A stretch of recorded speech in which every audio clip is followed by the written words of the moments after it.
అందగారు కదా మరి.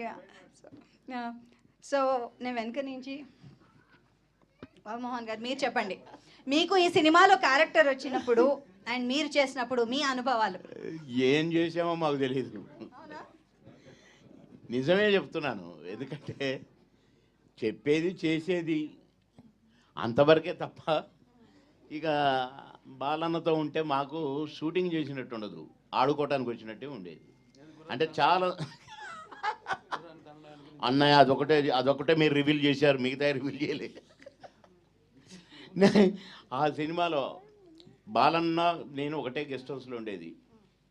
ఇక ఆ గోల గురించి చెప్తే ఇప్పుడు ఇదంతా మర్చిపోతారు మీరు, కనుక ఇప్పుడు చెప్పను, చెప్పాల్సి వచ్చినప్పుడు చెప్తాను. మీరు అడిగిన దానికి అసలు ఈ సినిమా గురించి చెప్పాలంటే బాలన్న 2 క్యారెక్టర్స్లో అసలు అది వర్ణనాతీతం. అంటే బ్లడ్ దానికి నా దేవుడు, నా ఎన్టీ రామారావు గారి దేవుడు, ఇక మా నాన్న మా అమ్మ అన్నగారి అభిమానులు, అక్కడి నుంచి నేను అభిమాని చిన్నప్పటి నుంచి. ఆ బ్లడ్ ఈ బ్లడ్ అమ్మో. ఆ ఫైట్స్ చేసేటప్పుడు కన్నా మీరు చూస్తే, ఆ గుర్రాలు నడిపేటప్పుడు మీరు చూస్తే అసలు చాలా చిత్ర విచిత్రాలు అనుకోండి అవన్నీ.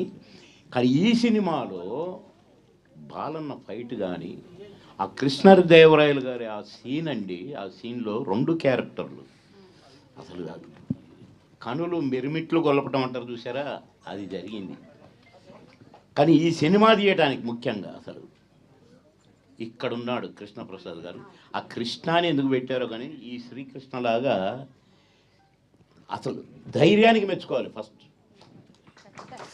ఆదిత్య 369 ఏముంది అనే అనిపిస్తుంది. కానీ పుస్తకం తెరిస్తే సంగీతం శ్రీనివాసరావు గారు వారు సృష్టించిన ఆ సృష్టి ఇక్కడ కనపడుతుంది. ఆయన ఎప్పుడు ఆయన ఏదన్నా అనుకుంటే దాన్ని నెమరు వేసుకుంటూ అసలు ఈ సినిమా గురించి 1 కాదు 2 కాదండి.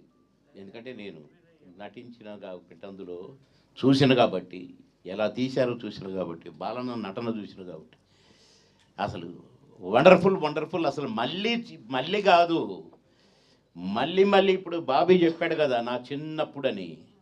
ఇప్పుడు వాళ్ళ పిల్లలు కూడా మళ్ళీ పిల్లల్ని కానీ అప్పుడు కూడా ఈ ఆదిత్య 369ని కొత్త సినిమాగా చూస్తారు. అది మాత్రం గ్యారంటీ.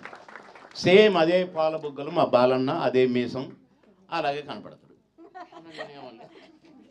సో కృష్ణప్రసాద్ గారు, మీరు తప్పకుండా చెప్పాల్సిన విషయం ఏంటంటే, ఇలాంటి సినిమా తీస్తున్నాం అన్నప్పుడు మీరు చేసిన ధైర్యం, ఫస్ట్ ప్రొడ్యూసర్గా, సెకండ్ థింగ్ కథ నమ్మడం, అండ్ అమ్మో ఎంత ఖర్చు అవుతుందో, ఎలా ఉంటుందో, ఎలా ఆడుతుందో